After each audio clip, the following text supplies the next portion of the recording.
Analisa kasus bearing prekas rusak dari suara motor. Dari Cianjur ya, jauh-jauh mau masang NPP, bloknya udah jadi.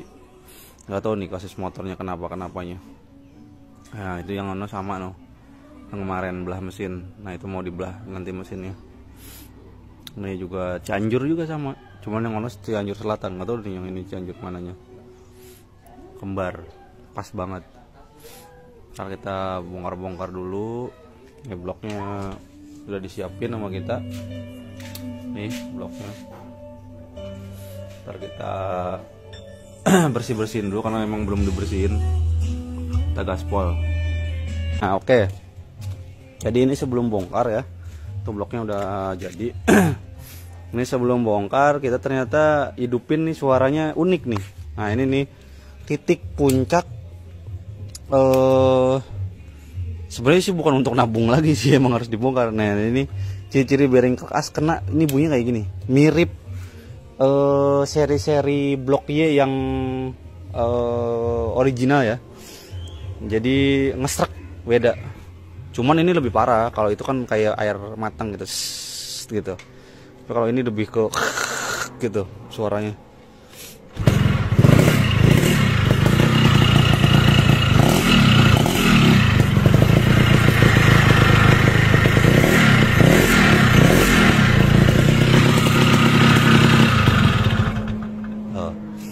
Kalau saya prediksi dari kenapa sih bisa sampai bunyi kayak gini? Biasanya pernah masuk air di ruang bakar.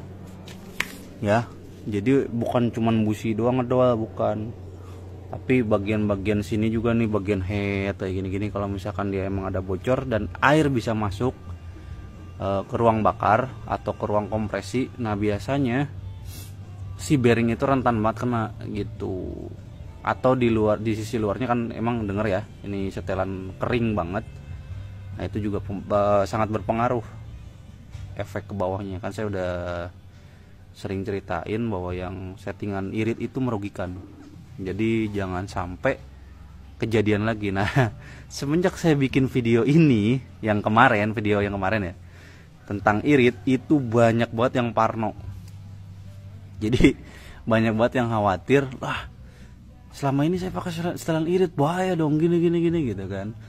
Pas ada beberapa ya yang dia ngirim video, ini Kang ini udah lama banget gitu kan, udah ada setahun, udah ada 2 tahun gitu kan, setelan irit gitu di videoin. Wah bener kan, langsung bener-bener wah gitu kan, emang nggak ngerasa suaranya gini ya, saya taunya suaranya kayak gini gitu ya. Bener, wajar gitu karena dia pakai kendaraan yang sama gitu. Kalau saya pribadi kan habis bongkar ini ada bongkar yang ono, habis bongkar ono ada bongkar lagi, jadi udah jelas perbedaannya tuh ke detek dengan detail gitu.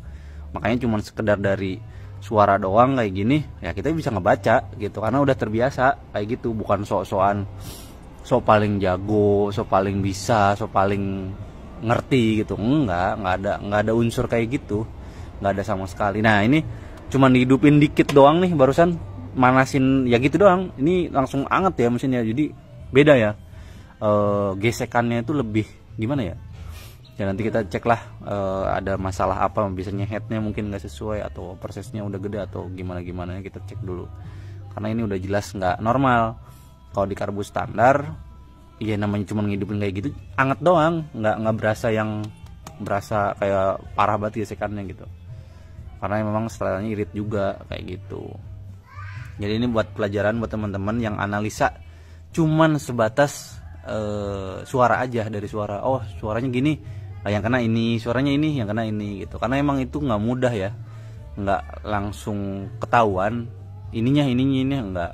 Itu harus belajar juga, harus jam terbang juga kayak gitu. Waduh, ini ring 17 nih ya.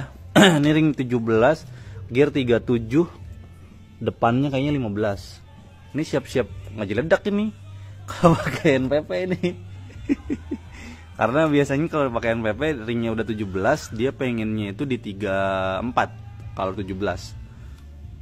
Kalau roda-roda 18 sih masih kebantu. Ini rodanya 17 ya.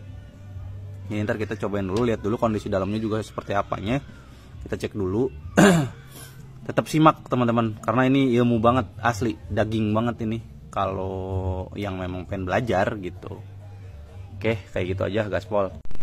Nah oke, jadi ini udah kita bongkar ya, dan hasil ya begitulah, seperti biasa, stang seher parah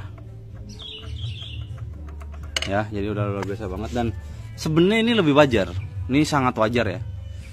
Ini dia dapat 6 bulan lalu, dan ini sempat dipakai sama dia, berarti sekitar 6 bulan ya. Nah ini stang sehernya masih Yamaha nih, jadi ini masih bawaan, dan saya prediksi ini nggak pernah dibelah mesin ya.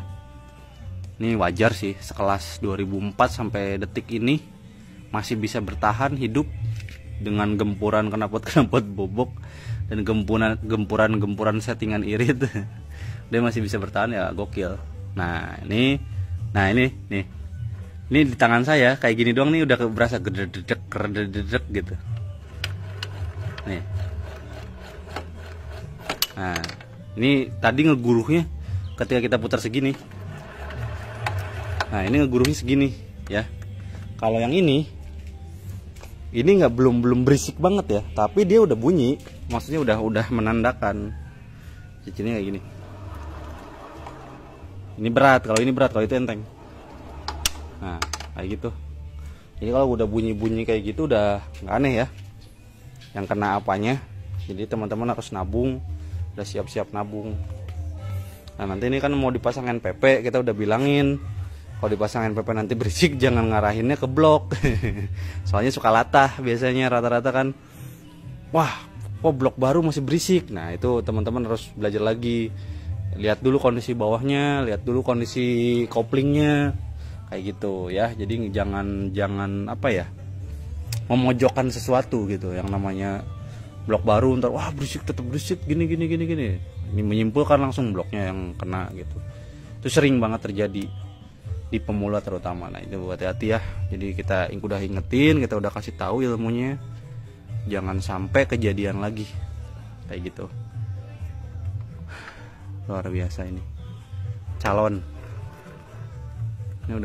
Ini bukan oblak lagi, ini udah tuh nih